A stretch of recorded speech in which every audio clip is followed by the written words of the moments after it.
We were anchored out in the middle of nowhere on the northern coastline of Cuba, waiting for the weather to change into our favor, when a catamaran without a mast arrived, and so did a crew of friends. We decided that because the catamaran owner would be doing the rest of his journey in a disabled vessel, by very limited solar energy only, it would help for us to transfer 3 of his crew onto our boat to get the rest of the way to Havana. The forecast was now looking more favorable than ever, so now was the time to move. Choco, calmate. Good morning. Good morning. We get a little help with the anchor. Yep. Got a little live bait at the back. We sailed out the pass slowly to begin our new journey with our new friends aboard.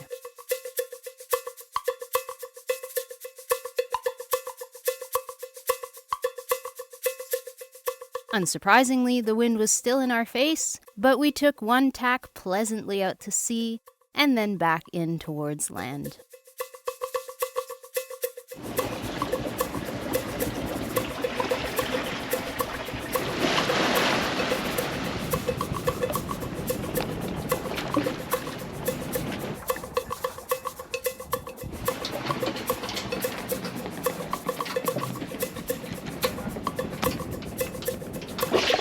Nice and blue? Nice and blue. We encountered small and large wildlife. T'as pas vu des dauphins, mais t'as vu un cachalot maintenant. It's a sperm whale. Is it? Yeah, it's a huge sperm. You see the bump in front? There's one. So, and now you're gonna see the tail. That's a sperm whale.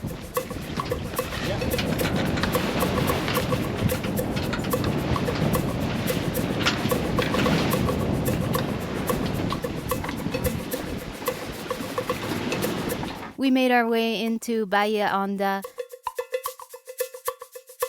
because this is where we would lose all wind power, and we did not want to just motor through the calm night through this area with lots of fishermen who lay out their long lines. Here we saw the most light on land that we had seen throughout this entire journey along Cuba's coastline, and the largest concentration of big shipwrecks that we have ever seen in general. Ooh, mutton snapper. Nice. Just gonna flick him up.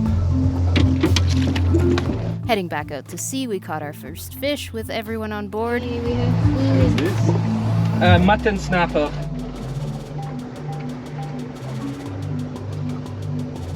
And Robbie fed the entire crew.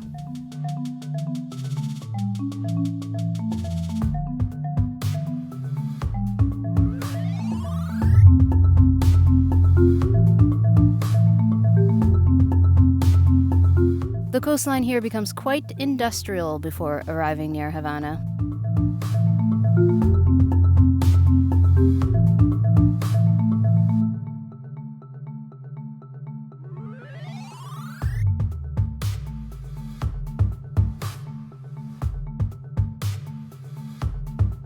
It seemed like there were more people out fishing than last time we were here.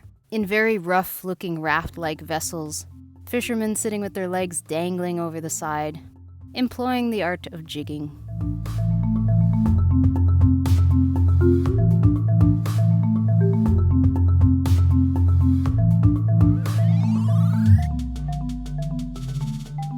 Marina Hemingway is the port of entry approximately 9 nautical miles before the city of Havana proper. After letting the authorities know that we were on our way, we entered and made a hard 90-degree turn at the green and large red posts. We were greeted by the port's friendly guarda. High five, everyone! Thank you. Before beginning the long but untroubled process of checking us into Cuba. We arrived and it just started raining just in time for doing the paperwork to enter. We're in the middle of doing it. Going on the boat. People are running back and forth with trying not to get papers wet. The check-in process in Cuba was basically the same as last time we visited here a couple of years ago. We filled in paperwork by hand. We had the various authorities come and check the boat and speak to us. So we pretty much experienced the same thing as last time, except that before we arrived in Cuba, we filled out an online form, which was supposed to allow us to pay online for our visas before we arrived.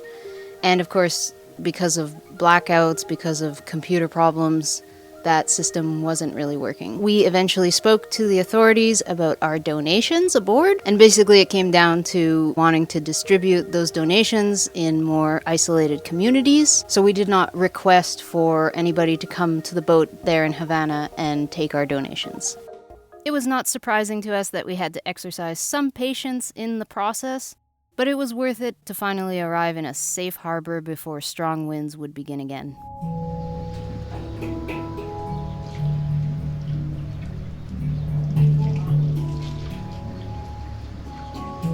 As any harbor, some vessels looked like they had been here for way too long. We really enjoy staying at Marina Hemingway. We only wish that the price was a little lower, so that we could come and go more often. There is plenty of space at this marina, and we always notice something here charming and new.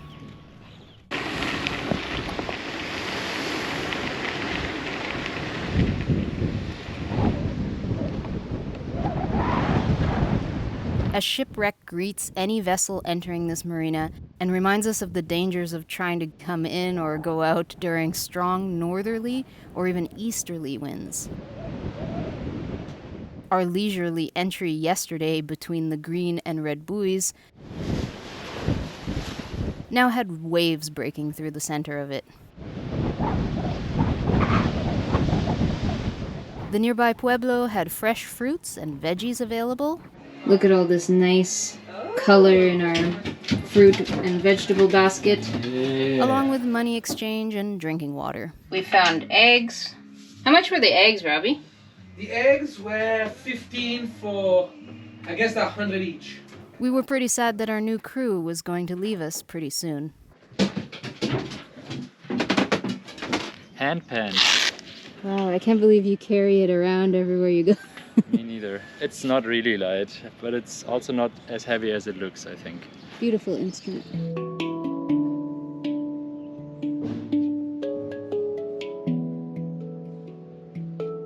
How was this journey? Maybe we can start with when we left Guatemala. Yeah. I feel like we were already in touch with you, so kind of it's, I guess, all interconnected. Sailing challenges and beyond. Yeah, beyond. Sailing challenges and beyond. Yeah, a lot of unexpected things happening, but given the circumstances, we've somehow always had helping angels to support us and bring us to the next step. I personally would sum it up as being very, very lucky in very challenging situations, and I'm grateful that you guys took us as well and supported our journeys to come here to make it safely to Havana. Sharing good moments, sharing good food, fishing, fresh fish. Yeah. And Yeah, I'm glad we got a couple. We did get opportunities to get a. Well, yeah. A fish. we got Got a one nice singular one. In the fish. singular. It was the That's best. okay, Robbie. We know it's not a reflection of you and your skill and your prowess. I guess what I also really enjoyed is that despite the very limited space we all had together here, we got along pretty well. I feel like we respected one another. Some very interesting discussions came up. I really liked the intellectual stimulation of being on this boat. Yeah, no, thank you. Thank you for doing what you're doing. It was great fun. Yeah, I'd say I feel just like an overwhelming sense of gratitude. Like some of it was luck, certainly, with like the way that the mast came down, certainly. But I'm grateful that we had a good boat, right? We had a safe boat. We had each other and a good captain to keep us oriented. But I was really, really, really impressed with like how all of our crew came together. I jumped on the boat like super last minute, like night before we left, and I showed up the next morning. And I was very grateful that I found such a good bunch of guys to take me in, and that we get along so well. Grateful that we found you guys. I don't think that's luck. I think it's I'm grateful. It's gratitude. that we had such generous people just at the anchorage right next door. Like, what? Yeah, no. This I was so community. surprised that he came Yeah. to where we were anchored. I was like, oh, thank God, Yeah. like, we have, we were feeling isolated too. We were like, oh, we have a neighbor now. Unfortunately, for him, he's lost his mask, but Yeah. it's nice. It was nice to see you guys. Yeah, and I do think I'm just always, like, stumbling into the sailing community is just, I've just been overwhelmed by how, like, welcoming and friendly and generous, and the ingenuity of the community too, the way people can fix things and just like make do with less and reuse and still find time to be like generous and welcoming. And yeah, I don't know, I'm very grateful that of all the communities to have stumbled into, this is the one that I did. I feel like my experience is maybe different from yours. It's the first time like sailing, but the first time for everything that happens for the first time to me. I'm like Simon say, yeah, usual sailing challenges. For me, it's like, wow, everything were a new challenge.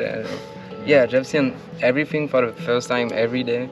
So that's really stimulating. That was really cool. I mean, that was my whole point, like trying to travel to sail and to see how it feels, what it is. I really feel like I discovered that, like even losing that mast, jumping on another boat. Like just, yeah, I feel like I want to learn a lot more. Yeah, I want to keep going because that was really cool and really stimulating to have that first experience, I think. It's really good you had like an experience like that and you're like, I want to keep going. I do love, we're all like, mast came down, but like that's it. Yeah. You can only get demasted once, right? Now we've got it out of the way early. But honestly, I'm like happy for you that I got to witness your first part of your sailing journey at all, and it's been actually comparatively good. Yeah. Given even that we lost the mast, but like just meeting people who are always willing to help us. It's not always a given. Yeah. Like sometimes there's quite a hustle to find people who want to take you, and Yeah. having you guys like so unconditionally accept us on the boat was like really, really, really beautiful. And thank you. even still, like up until the mast went down, like we were all seasick. We were having quite like a rough sail, and we still like banded. Like there's a lot of room when you're feeling sick and gross like that to like be pretty miserable and make the people around you miserable. And I think we all just came together. We held it down. Everybody had a really good attitude. We did, but when someone was feeling sick, we're like, don't worry, someone steps up to make food. Somehow, always someone was Someone without always being stepped asked. in. Like, that was fucking cool to see how like team oriented that was also going. When someone cooked, somebody else cleaned. Yeah, and also the captain Nathan being so calm during this really like catastrophic situation, and he remained so like focused and calm, and did not show the slightest bit of panic, and that was really, I think, holding the whole situation together. Yeah. I think we just followed that calmness, and that's why we managed to this situation. Rest in peace, Ogachaka mast. At the bottom of the sea. At the bottom of the sea. Also big shout out to Jack, our last community member. Jack still on Ogachaka.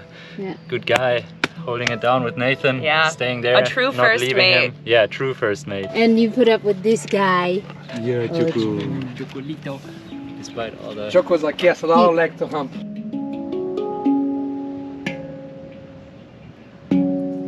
Thank you, Simon. You're Very welcome. nice. And the very same day that our crew left, aboard this $10 per person bus that arrives in the Marina daily,